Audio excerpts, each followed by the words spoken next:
Hey everyone, Greg from My Mortgage. Really quick update about the changes to the CCCFA Act that is coming in from June 1st. So December last year, December 2021, we had the CCCFA come into play. And essentially that was meant to help vulnerable borrowers from being put into a position that they couldn't work through. So it's trying to stop people from lending money to people who couldn't pay it back.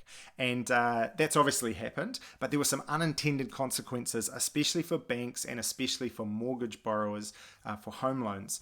And what that meant was the banks were taking a really hardline approach to people's expenses. Things like savings and investments were considered an expense that were going to continue.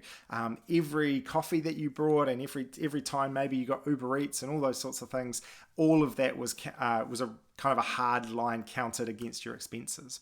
So the government, to their credit, looked at this.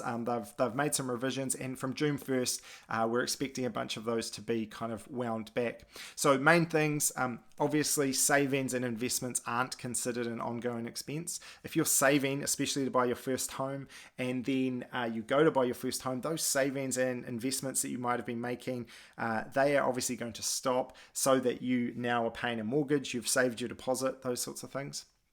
Also, often, and this is a natural human thing, we live to where our income is. So, if our mortgage is only, $600 a week and we're going to spend the rest, but if our mortgage went up to $800 a week, then we're obviously going to pull back our spending to cover that mortgage. So there's more flexibility now from June 1st for that as well. So if you've potentially earlier in the year, you've maybe been declined for a mortgage because of for whatever reason, then we're happy to have a look at that again for you, obviously with these new CCCFA changes, but also a really good time to get pre-approved so that you know what you can achieve, we know exactly where the banks are sitting, and then make a plan moving forward.